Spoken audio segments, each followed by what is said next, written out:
May adlaw kayong tanan mga badi, this is yours, Bisdakol TV ng South Korea. For today's video badi, kwentong pangarap naman ang ating topic. Bakit tayo pumunta dito sa South Korea? Bakit tayo nangarap na gustong mag-abroad dito sa South Korea? So ang lahat ng yan badi ating tatalakayin dahil may mga aspirant tayo na nagtatanong at nagkukomment para mabigyan natin sila badi ng motivation para ipagpatuloy ang kanilang pag-aaral sa Korean language.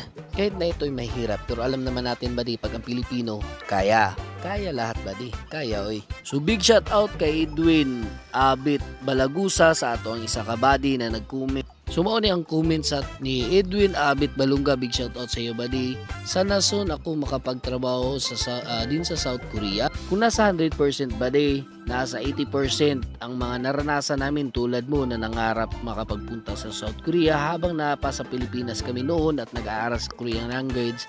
Ganyan talaga yung aming mindset badi na gusto namin talagang gustong makapagtrabaho dito sa South Korea at sinasabi namin sa aming sarili, sana soon ako na naman ang makapagtrabaho sa South Korea as a factory worker. Advice ko sa iyo badi, pagpatuloy mo lang kung ano yung pangarap mo at mga gusto mo sa buhay, maging patas sa trabaho at ipagpatuloy mo ang pangarap mo dito sa South Korea sa factory worker at palaging magdasal sa Panginoon na gabayan ka sa pag-aaral ng Korean language at seryosuhin mo ang pag-aaral mo ng Korean language.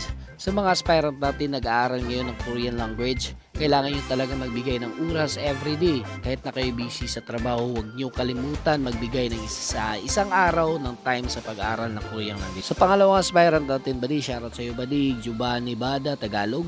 Ang iyang comment ni badi, hanggang pangarap na lang siguro na makapagtrabaho dyan dito sa South Korea. Giovanni, advice ko lang sa iyo Giovanni, kung ikaw na nag-aaral na ngayon ng Korean language, ipagpatuloy mo lang at manalig sa sarili mo, lalo na sa mga motivation sa buhay mo, at study hard everyday badi. Kung ikaw ay busy sa iyong pagtrabaho, huwag mong kalimutan magbigay ng oras o time sa pag-aaral ng Korean language sa bawat araw badi. Kung nitubit kita ngayon, kailangan mo talagang ilakasan yung loob mo sa pag-aral ng Korean language at lakasan yung mga pangarap mo sa buhay kung bakit gusto mo mag-abroad dito sa South Korea. Hindi lang naman ikaw badi, tulad mo rin kami. Pursige at nagsikap din kami dati badi, kaya nakuha namin ang aming goal sa buhay na makapag-abroad dito sa South Korea dahil nga ho sa aming pag-aaral. At kailangan talaga badi magseryoso sa pag-aral ng Korean language at sa mga aspirant natin na nasa Pilipinas, mag-aral na mabuti, study hard, magbigay ng time everyday sa ating pag-aaral ng Korean language. Para pagdating sa araw ng mga exam mga badi, handa tayo at 100% na kaya nating ipasar ang exam. Kaya sa mga aspirant natin na sa Pilipinas, tuloy nyo lang ang pag-aaral ng Korean language at magsikap sa pag-aaral at magbigay oras at manalig sa Panginoon at bigyan motivation ang sarili bakit tayo gusto mag-abroad dito sa South Korea dahil nga sa hirap na ating buhay, lalo na sa ating kinalakihan ng hirap sa buhay. So shoutout sa iyo tanan badi, salamat and God bless. Diri nga side badi, silip sa tabadi unsa ba ang mga trabaho sa South Korea sa factory worker labi na sa mga bakalan. Sa una sa Pilipinas badi as a formodizer badi, wala ko idea ani badi nga trabaho. Welding, grinder, paggunit sa crane o unsa pa badi pag travel sa Chigitsa, wala ko idea na badi. So diri ra nato na mabalaan ang tanan badi pag abot sa South Korea.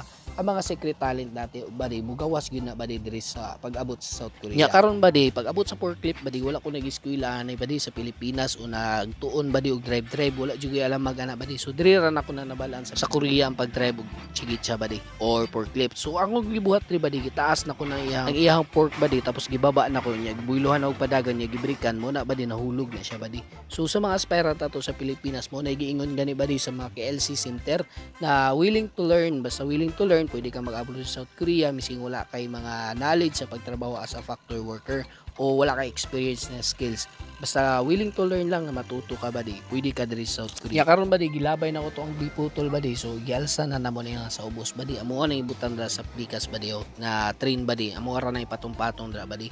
So mao ni ang gilid box sa mga crane badi, ingani ang step by step sa mga badi.